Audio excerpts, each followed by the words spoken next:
des députés de la majorité présidentielle veulent renforcer le contrôle parental en ligne. Ils ont déposé le 3 novembre une proposition de loi qui vise notamment à obliger les fabricants d'ordinateurs, smartphones et autres objets connectés à installer, par défaut, un système de contrôle parental sur leurs appareils. Le texte sera probablement examiné en janvier à l'Assemblée et en février au Sénat, ce qui, en cas d'adoption, ferait de la France une pionnière en matière de protection des enfants sur les appareils électroniques. C'est l'un des chantiers prioritaires du gouvernement dans le domaine du numérique. L'exposition des jeunes aux contenus haineux et à la pornographie en ligne est en constante hausse depuis quelques années. Dans notre pays, on accède à la pornographie vers l'âge de 13 ans. L'imaginaire et la sexualité des jeunes se construisent par la brutalité de ces images.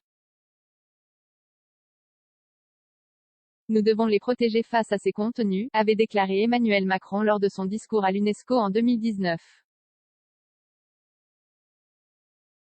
2 ans après cette prise de parole du président français, aucune réelle mesure n'a été prise par le gouvernement pour tenter d'endiguer l'exposition des plus jeunes aux contenus inappropriés.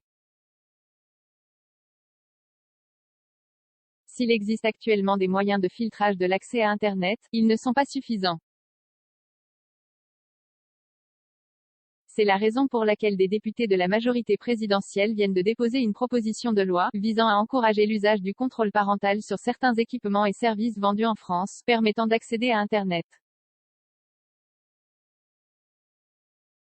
Obliger tous les fabricants à intégrer un contrôle parental par défaut, cette proposition de loi vise notamment à obliger les fabricants d'ordinateurs, smartphones et autres objets connectés à installer par défaut un système de contrôle parental sur leurs appareils.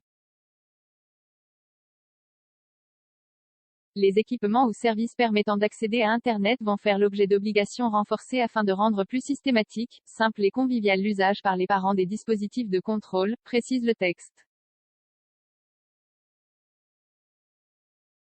Cette proposition de loi inclut également un contrôle du bon respect de cette obligation par l'Agence nationale des fréquences, ANFR, et l'harmonisation de ses fonctionnalités, afin de garantir un même standard de qualité à tous les foyers.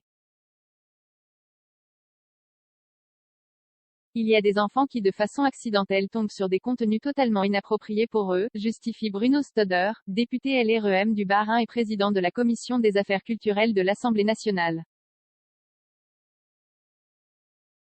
Il y a trop peu de parents qui s'en saisissent, et parmi les parents qui ne s'en saisissent pas, il y a une surreprésentation des catégories sociales les plus défavorisées. Ce sont celles qui manquent de connaissances techniques pour manipuler ces outils, car installer un contrôle parental reste encore aujourd'hui trop compliqué, ajoute le député du Bas-Rhin, à l'origine de ce texte qui sera probablement examiné en janvier à l'Assemblée et qui, en cas d'adoption, ferait de la France une pionnière en matière de protection des enfants sur les appareils électroniques. Le contrôle parental est méconnu et sous-utilisé. Interrogé à ce sujet par 20 minutes en février dernier, les secrétaires d'État au numérique Cédric O, et en charge de l'enfance et des familles Adrien Taquet, faisaient le même constat.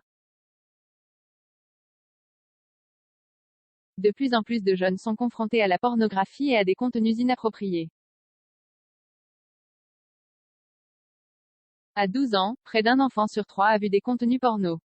Et la moitié considère que ça les a choqués.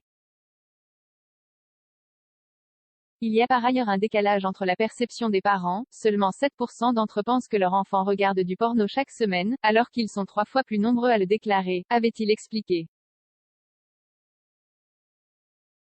Les 2 secrétaires d'État avaient d'ailleurs invité les fournisseurs d'accès à Internet, moteurs de recherche et opérateurs de téléphonie mobile à signer une charte anti-pornographie pour limiter l'exposition des mineurs à ces contenus.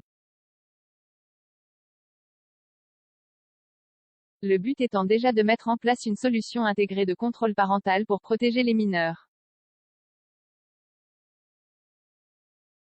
Le contrôle parental est méconnu et sous-utilisé, un Français sur 3 ne le connaît pas. Nous devons aujourd'hui faciliter son usage, avait notamment déclaré Cédric O. Selon un sondage IFOP et une consultation publique réalisée par la Commission nationale de l'informatique et des libertés, CNIL, sur lesquels se sont basés les parlementaires à l'initiative du texte, seuls 46% des parents de jeunes âgés de 8 à 17 ans ont mis en place des solutions pour suivre l'activité de l'enfant sur Internet. Pourtant, le même document atteste que 82% des enfants de 10 à 14 ans, et 95% des 15 à 17 ans, indiquent aller régulièrement sur Internet sans leurs parents. 38 commentaires, 25 partages, partagés sur Messenger, partagés sur Facebook, partagés sur Twitter, partagés sur Flipboard, partagés sur Pinterest, partagés sur LinkedIn, envoyés par mail, sauvegarder une faute? Imprimé.